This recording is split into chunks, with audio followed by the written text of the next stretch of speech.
Bueno, en esta oportunidad vamos a hacer una síntesis de la unidad curricular de Geografía, de profesorado de Historia, respecto de la evolución del pensamiento geográfico. Nosotros empezamos nuestra unidad curricular a partir de este videíto que marcaba, ¿no? Cómo el espacio es transformado en un lugar de, de la provincia de Buenos Aires, como es Plaza de Mayo, la aduana, el Congreso. Bien, la idea es que ustedes pudieran a partir de este video poder llegar a la conceptualización de lo que es la geografía, ¿no? Considerando que entonces la geografía es una ciencia social y que tiene por objeto el espacio geográfico. Y que ese espacio geográfico no es solamente un espacio natural, ¿no? Sino que también es un espacio que se construye socialmente. En este sentido, entonces, empezamos a trabajar sobre este objeto geográfico, sobre este objeto de la geografía, el espacio geográfico, y considerando que como dice Milton Santos, el espacio es una instancia de la sociedad al mismo nivel que la instancia económica y la instancia cultural e ideológica. Esto él lo plantea en el sentido de que estas instancias se contienen unas a las otras, están presentes en esa construcción social del espacio, ¿no? También para remarcar dentro de esa conceptualización que nosotros hablamos, algunos conceptos, ¿no? Como territorio, lugar, región, paisaje, que se aborda en el nuevo posicionamiento de la geografía desde, desde una resignificación que aportan los nuevos enfoques. En relación al concepto de paisaje, nosotros trabajamos la idea de que como el espacio geográfico es un concepto tan abstracto y tan amplio, la única manera de que nosotros podamos traer un pedacito de ese espacio geográfico del aula es a través del concepto de paisaje. Por eso, paisaje es esa dimensión observable y fisionómica del territorio, es decir, a su modo de presentación a los sentidos. ¿Sí? Es lo que nosotros podemos captar a través de los sentidos para explicar ese espacio. En este sentido también hablar del concepto de territorio resignificado, ¿no? De una geografía tradicional donde se pensaba que el territorio era una porción del espacio delimitada y donde el único órgano que detentaba el poder allí era el Estado.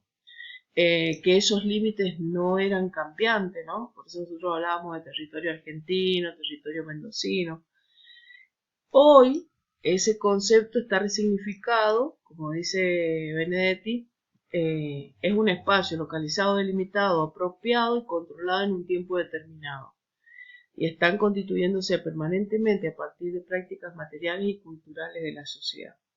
En este concepto cambia esto de que cuando yo le doy valor a una porción del espacio o me apropio de ese espacio, estamos hablando de territorio. Y que no solamente ese valor y esa apropiación la va a hacer el Estado, sino que la podemos hacer los individuos, los sujetos, las empresas, las organizaciones.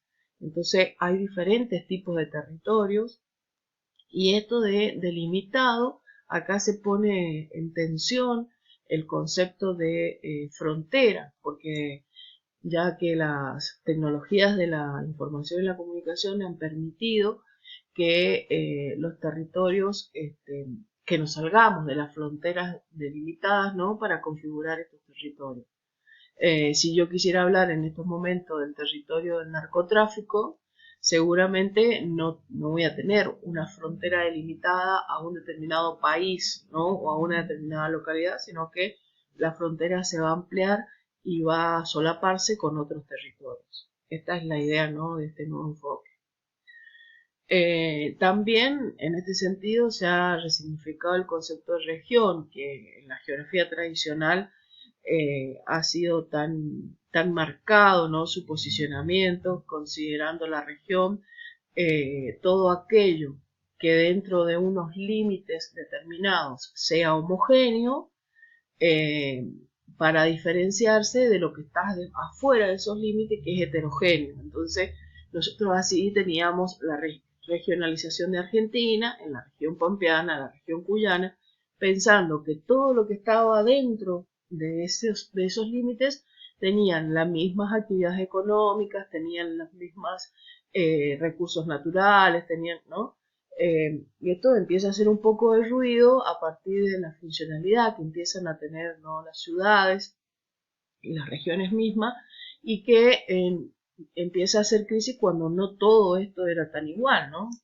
Por ejemplo, en el caso de la región de Cuyo, la diferenciación importante que hay desde el marco natural y de la funcionalidad de la región de, por ejemplo, Malargüe y el resto de Mendoza. Entonces, este concepto se resignifica a partir de pensar que hoy la regionalización surge a partir de lo que se tome como referencia, ¿no? Entonces yo puedo hablar de regionalizar, hacer una regionalización a partir de la pobreza, a partir de las actividades industriales, a partir de determinados recursos. Así que bueno, y en cuanto a la idea del lugar, como ustedes bien saben, esto tiene que ver con un posicionamiento puramente eh, nuevo a partir de los nuevos enfoques de la geografía, y que se refiere a tener en cuenta a la subjetividad del individuo en cuanto que su experiencia y la significatividad que él le otorga, ¿no?, a partir de los sentimientos. Bueno, acá hay algunos errores de tipeo, sepan disculpar, ¿sí?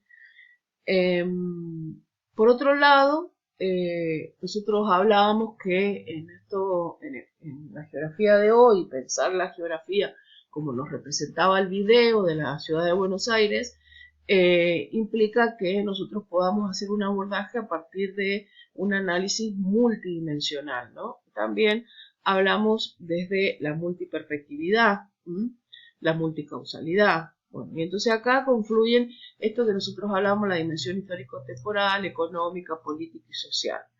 Que mucho no me voy a extender en esto porque, bueno, es fácil y ustedes lo han comprendido bien por lo que vi en los trabajos. Bueno, vamos a la evolución del pensamiento geográfico, y nosotros empezamos esta evolución del pensamiento geográfico a partir de que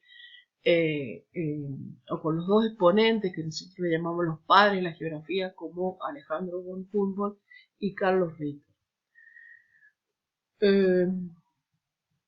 A partir de estos dos precursores, es como que la geografía empieza a tomar, digamos, auge, a partir de considerarla, como bien dice Lacoste en este momento, un arma para la guerra. Es decir, la geografía era importante para aquellos imperios y aquellos países que necesitaban extender su dominio. Entonces, tenían en cuenta a estas personas que hacían estos viajes y traían información de cómo eran estos lugares lejanos, qué cosas habían y qué cosas no habían, como para poder, ¿no es cierto?, ir a extraer material de esos lugares, como bien sabemos. Así vamos a tener las dos primeras posturas en relación a la ciencia geográfica, a partir de que se institucionaliza, ¿no?, como ciencia, y que se institucionaliza en la escuela, ¿no? Se empieza a enseñar en la escuela geografía. Surgen el determinismo y el posibilismo, influenciados por dos corrientes filosóficas distintas, ¿no? En el determinismo, el espacio era físico y concreto, y ahí se pensaba que el medio determinaba la vida del hombre.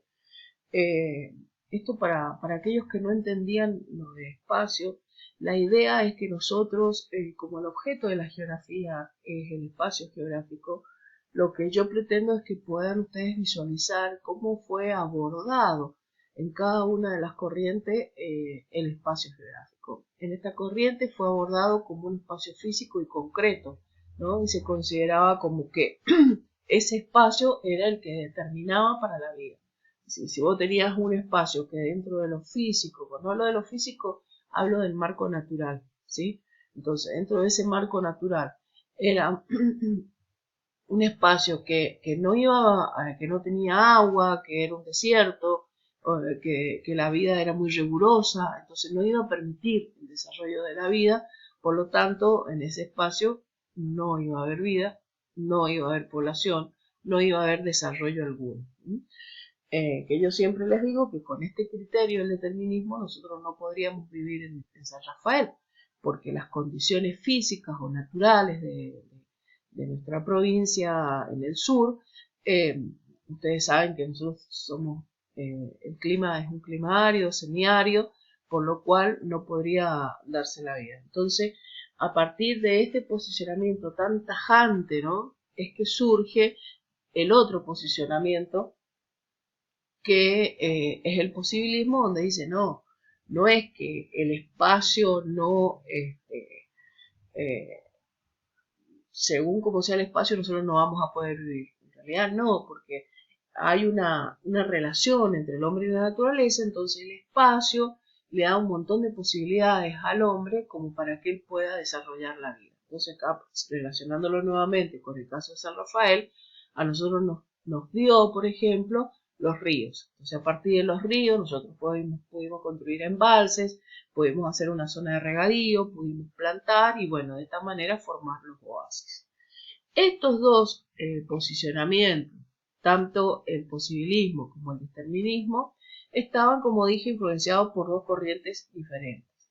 El determinismo por la corriente filosófica del positivismo, y que este positivismo marcaba fuertemente la idea de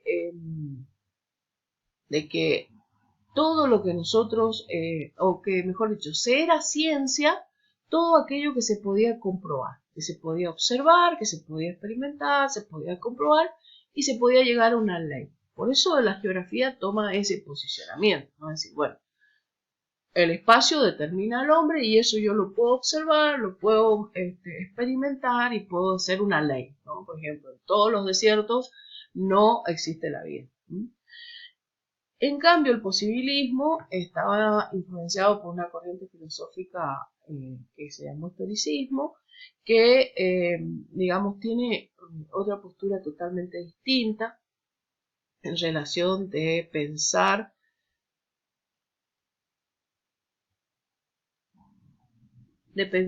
digo entonces, que el conocimiento se logra con la comprensión. Así lo demuestra el método propuesto por Vidal de la Blache, el inductivo historicista. En este sentido voy a tomar a Horacio Capel cuando él decía que el historicismo de fines del siglo XIX elevó la historia a categoría explicativa de la realidad, al considerar que ésta es el resultado de un desarrollo y por consiguiente la descripción de dicho desarrollo desde su origen es esencial e indispensable para entender la realidad. Y aquí su precursor máximo, Vidal de la Blache, introduce un concepto muy importante, que es el concepto de región, que es un concepto que se va a arraigar en las instituciones educativas para realizar el análisis, ¿no?, de diferentes espacios geográficos, y que aún en la actualidad persiste este concepto, ¿no?, que es como que hay que trabajar muchísimo con los docentes para que no realicen un estudio regional desde la mirada de Vidal de la Blache y puedan introducir nuevos enfoques en este sentido. Por otro lado, decirles también que